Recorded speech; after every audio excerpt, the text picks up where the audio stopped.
जादू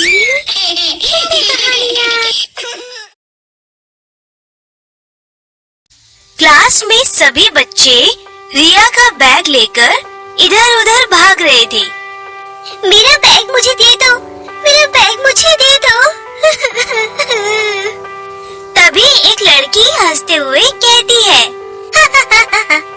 तो कंजी भूतनी बैग लेकर करेगी क्या? तू पढ़ाई लिखाई करके क्या करेगी? गंजी काली कलूटी कहेगी, जा भाग यहाँ से। रिया रोती रही। क्लास में टीचर आ गई। क्या हो रहा है ये सब? देखिए ना मैम, ये लोग मुझे मेरा बैग नहीं दे रहे हैं। तू फिर आ गई? तुझे मना किया था ना स्कूल आने से। तुझ जैसी काली गंजी की वजह से लोग चैन से नहीं रह पाते। चल निकल यहाँ से। टीचर ने रिया को निकाल दिया। रिया चली गई। घर पहुँचते ही उसकी सौतेली माँ सुशीला ने कहा, आ गई महारानी। स्कूल में पढ़ाई लिखाई करके कलेक्टर ने बनने का इरादा है क्या? घर का काम कौन करेगा? मैं कर दूंगी। जल्दी कर, बनना तो तुझे नौकरानी ही है। वैसे भी गंजी लड़कियों से कोई शादी नहीं करता। इसी घर में पड़ी रहेगी तू जिंदगी भर। रिया चुपचाप घर के काम करने लगती है। जन्म के बाद से ही रिया को कभी सुख नहीं मिला। खुशी नाम की कोई चीज रिया की जिंदगी में नहीं आई। रिया की माँ को एक भयानक बीमारी थी, जिसके कारण उसके सारे बाल झड़ गए थे और रिया भी अपनी माँ के पेट में थी। रिया को जन्म देते ही उसकी माँ की मृत्यु हो गई और रिया भी गंजी पैदा हो गई। उसके पिता राकेश ने कहा, हे भगवान, एक मुसीबत गई और एक मुसीबत आई। पता नहीं इस गंजी लड़की को लेकर मैं करूँगा क्या।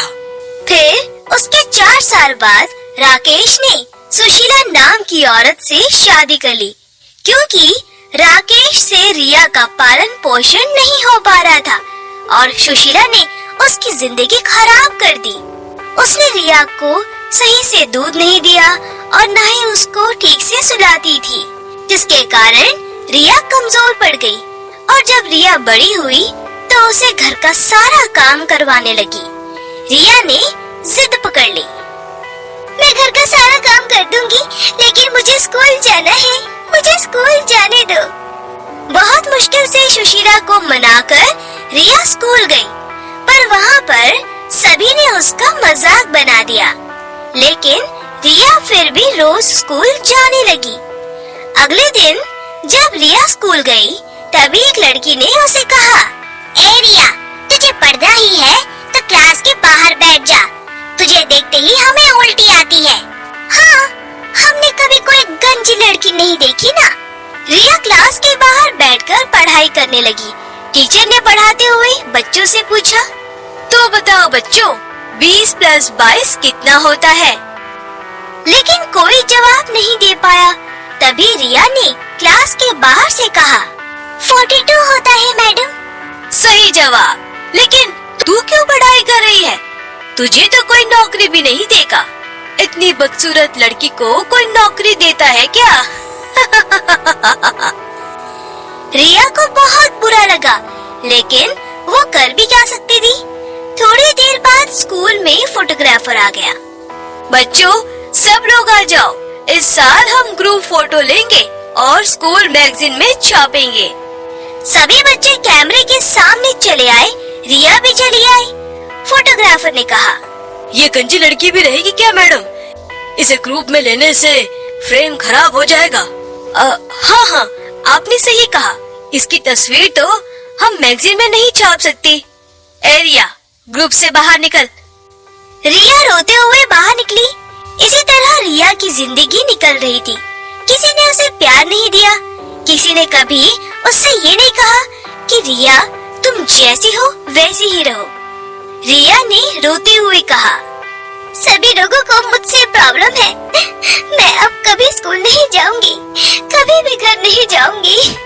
रिया रास्ते में भटकने लगी। रात हो गई। रिया को बहुत जोरों की भूख लगी थी। बहुत भूख लगी है, लेकिन मेरे पास कुछ भी खरीदने के लिए पैसे नहीं है। क्या करूं? किससे मांगू? बहुत बाद रिया एक होटल में गई और खाना मांगने लगी। साहब कुछ खाने को दे दो ना, साहब बहुत भूख लगी है। ए, भाग जा यहाँ से और अपनी माँ से खाना मांग।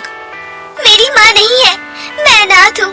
मेरी सौतेली माँ बहुत अत्याचार करती है, तो मैं क्या करूँ? तुझे देखकर मेरे होटल से लोग भाग जाएंगे। ये एक रोटी लेकर चलती बन। बहुत कोशिशों के बाद रिया को एक रोटी मिली। एक फुटपाथ में बैठकर रिया रोटी खा रही थी कि तभी वहाँ एक बूढ़ी औरत आई। रोटी खा रही हो क्या? मुझे भी रोटी दोगी? मैं बहुत भूखी हूँ। मेरी तरह आपका भी कोई नहीं है क्या? नहीं, कोई नहीं है। मुझे कोई खाने को भी नहीं देता बेटी, इसीलिए बहुत भूख लगी है। आपका दर्द मैं समझ सकती हूँ। ये लीजिए, आधी रोटी आप खाइए, आधी रोटी मैं खाती हूँ। रिया ने उस बूढ़ी अम्मा को आधी रोटी दे दी।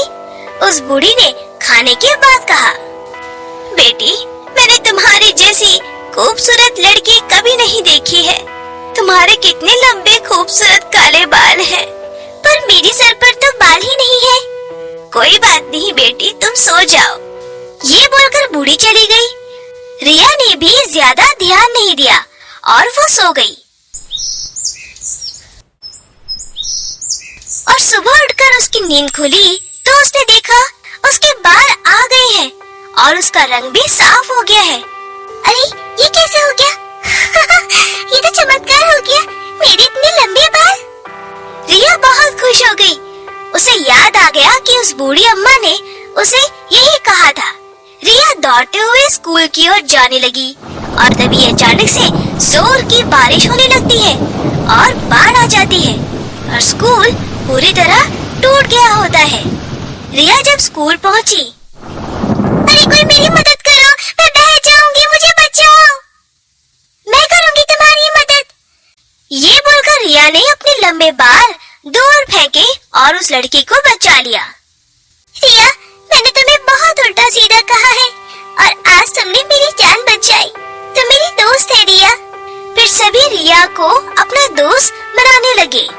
रिया, मुझे माफ कर दो बेटा।